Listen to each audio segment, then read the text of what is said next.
We don't need cars made in Canada. We don't need cars made in Mexico. We want to make them here. And that's what's happening. Everybody's moving here. From Canada, they're coming here. What is it, Ambassador Hoekstra? Do you need us or do you not need us? Well, I think the key operative word is need. All right? No, we do not need Canada. Get your Canadian federal politics right here. Smash the like, hit subscribe. If you feel like you have something to share, leave a comment below. We're always curious to hear what people have to say.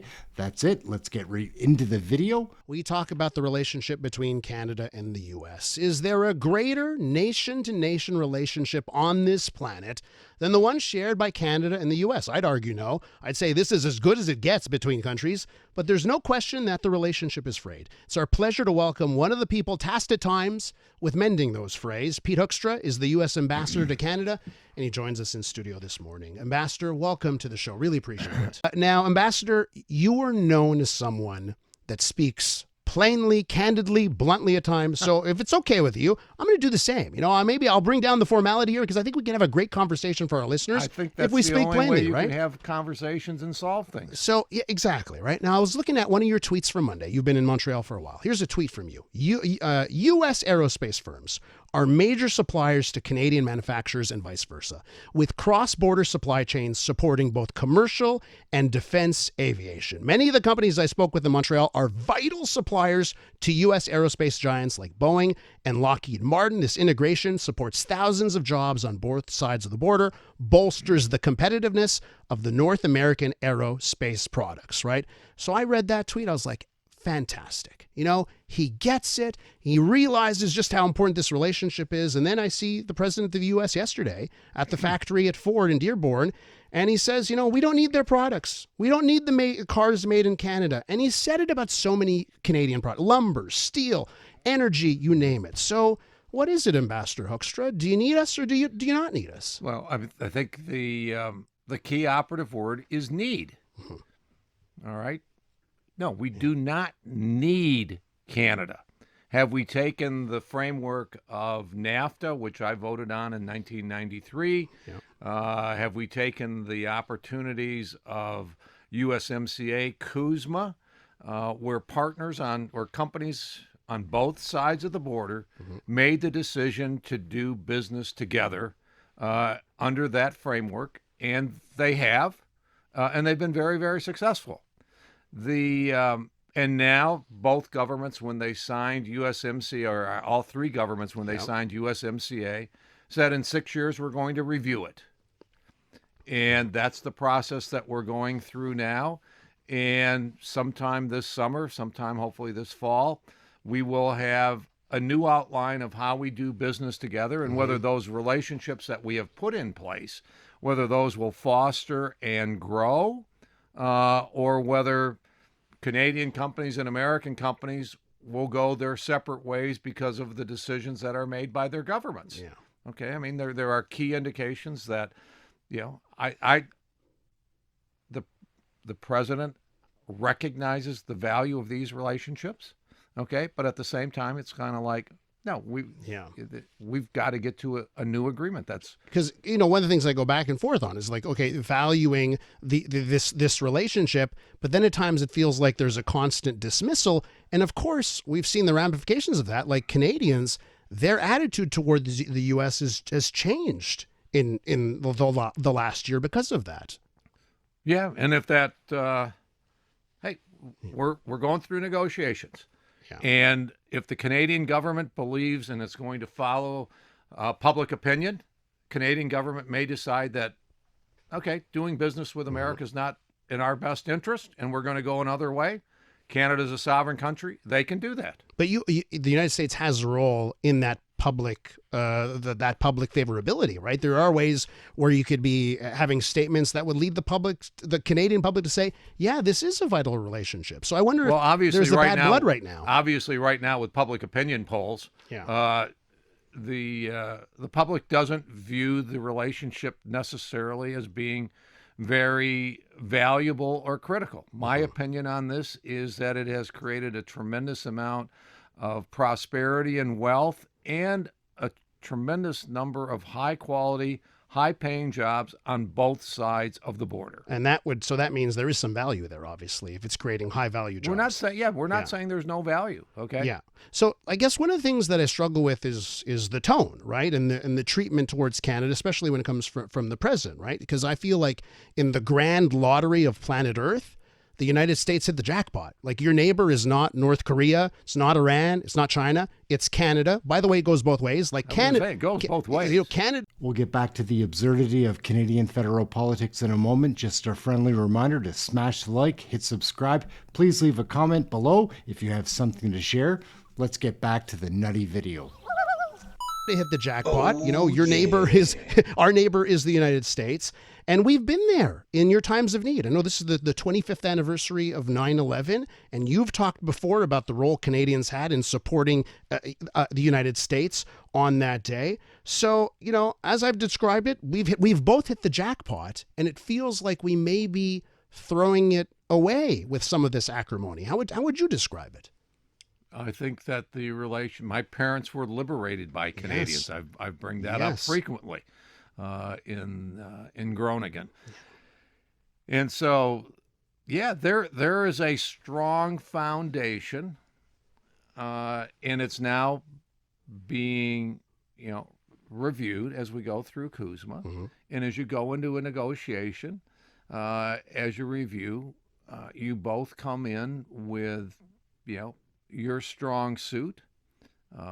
And so I'm optimistic about where it ends up. I mean, it's the president says, we don't need it. Yeah. Okay, but at the end of the day, even if we decided we're leaving USMCA, and we've, the president and his trade negotiator have made it very clear, all options are on the table. I think Canada views it the same way. All options are on the table. Have you had a discussion with the president about the tone aspect? Because that seems to me like could even be an easy fix on pressing the reset button. I've not had a discussion with the president on the tone. The president is his own messenger. Yeah. Okay, and he will take input. We provide him regular updates on things going on. But it's not just the president. Okay, from my perspective, I read lots of stuff, Canadian stuff that Canadians say about the United States of America. Yeah. I look at what Canadian government, provincial governments, are doing to the United States. It doesn't make me very happy, but Canadians are free to do what they want. Can you give me an example or two on that end that is on the top of that list for you? In terms of tone and decisions, what you just referenced, the things that you're reading. Sure. I mean, I think you have premiers who attack the president personally. Okay. I am not aware of the president's team, governors, or the folks that work out of the embassy attacking Mark Carney. We respect him as the leader of Canada. You have folks that just absolutely trash the president, who are in key government officials, and that's a decision they make. I don't like it, but if that's what they want to do, that's what they can do. There have been some indications that U.S. sectors have been hurt by the current state of relations between the country. I looked at one recent poll that shows like a 70-20 split on keeping U.S. booze off Canadian shelves. 70% of Canadians in favor, only 20% oppose that. And of course, that hurts U.S. booze manufacturers. Sure. How do you view that aspect, that there are U.S. companies hurting because of all this? Well, I think, it's absolutely appropriate for Canada to retaliate. We have banned so many Canadian products in the United States of America. Oh, wait a minute. No, we haven't. Okay. We haven't banned any American products in Canada. Excuse me. We haven't banned any Canadian products in America. Yeah. We do not have the president's team or governor saying, don't travel to America.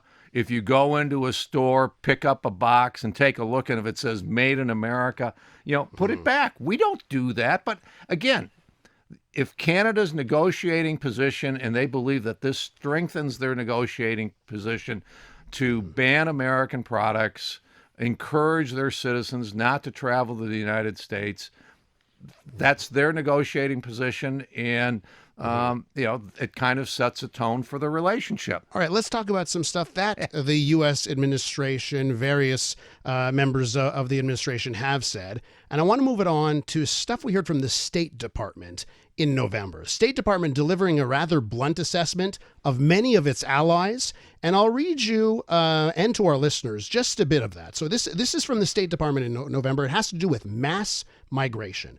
Mass migration poses an existential threat to Western civilization, undermines the stability of key American allies. Today, the State Department instructed U.S. embassies to report on the human rights implications and public safety impacts of mass migration. Mass migration is a human rights concern. Western nations have endured crime waves, terrorist attacks, sexual assaults, and the displacement of communities. It goes on. It says that U.S. officials will urge governments to take bold action.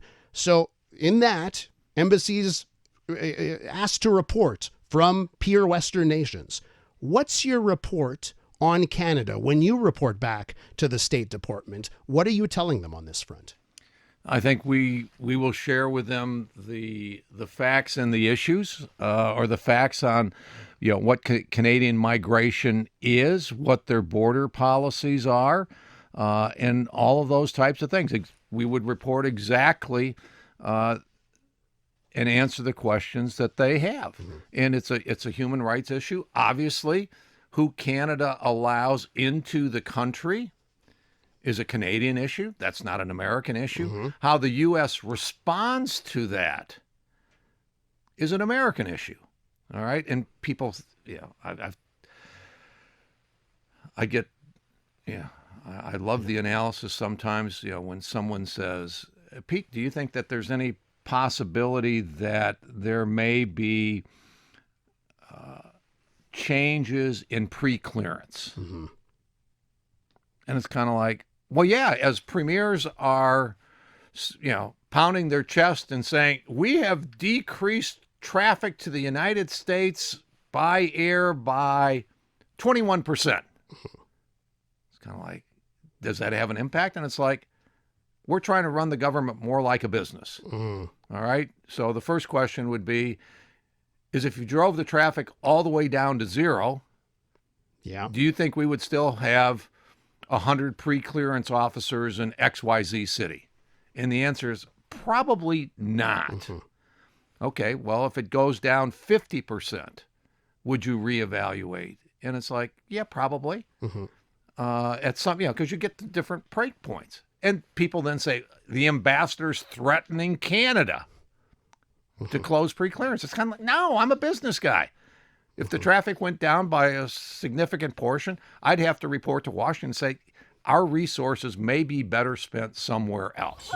Canadian federal politics are absurd. We're going to stick a fork in that video. It's over. My name's Aaron. This is Canadian Looney. Smash the like, hit subscribe. Please leave a comment below if you have something to share. Enjoy this playlist. Check out this video. We've got lots of things to watch. Aaron, Canadian Looney. We'll catch you in the next video. Thank you for watching this one. Ciao for now.